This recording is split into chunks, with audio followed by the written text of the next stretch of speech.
with a bear that almost started World War III. It was the height of the Cold War, 1962. Tension gripped the planet. The United States and the Soviet Union were locked in a deadly staring contest. Missiles in Cuba, submarines in the Atlantic, fighter jets on constant alert. One wrong move could mean nuclear annihilation, and in the middle of that chaos, a single mistake almost ended everything. A typo. Yes, a small wiring error nearly triggered World War III. It all happened late on October 25, 1962, the same week as the Cuban Missile Crisis. In Duluth, Minnesota, the U.S. Air Force radar base was on edge. Every radar blip, every radio crackle, every noise in the dark could be the start of the end. Then, suddenly movement at the fence.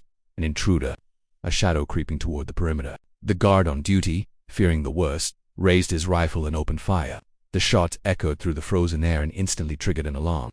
Now this alarm was supposed to alert nearby bases of a local security breach. Standard protocol, but what no one realized was that somewhere in the system's design, the technician had made a simple wiring error, a misplaced connection, a single wrong code. When that alarm went off, it didn't send the message it was meant to. Instead, it sent a different signal entirely. The alarm that blared out wasn't for intruder on base. It was the signal for incoming nuclear attack. At Volkfield, Wisconsin, not far from Duluth, airmen heard the siren wail. This was not a drill. Pilots sprinted to their stations. Engines roared to life as nuclear-armed F-106 interceptors prepared to take off. Their mission: intercept Soviet bombers and, if they confirmed the attack, retaliate. Within minutes, America's nuclear strike force was nearly airborne. The world teetered on the edge of destruction, all because of a faulty wire. Back in Duluth, chaos unfolded. Guards scoured the perimeter, searching for the enemy agent. Flashlights cut through the darkness, and there it was. Not a spy, not a saboteur, just a bear. A curious black bear had wandered into the restricted zone, drawn by the scent of food.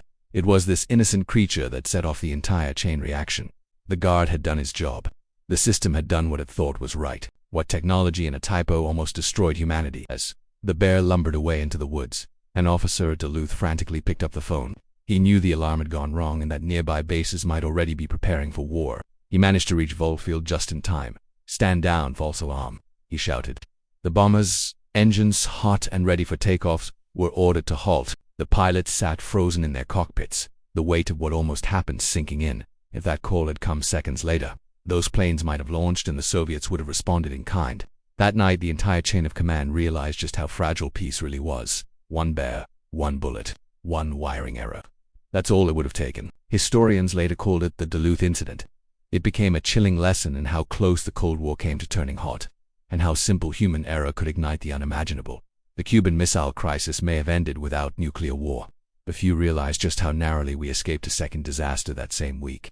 Think about that. All the world's power, all its weapons, technology, and fear, balanced on a single mistake. A typo, a miswired circuit that almost doomed millions. It's a story that reminds us, history isn't only shaped by heroes or villains. Sometimes it's shaped by chance, by luck, by the smallest details we overlook. So the next time you double-check your work, remember, one wrong line of code once brought humanity within seconds of destruction, and it all started with a bear. Like, share, and subscribe for more jaw-dropping history you won't believe actually happened.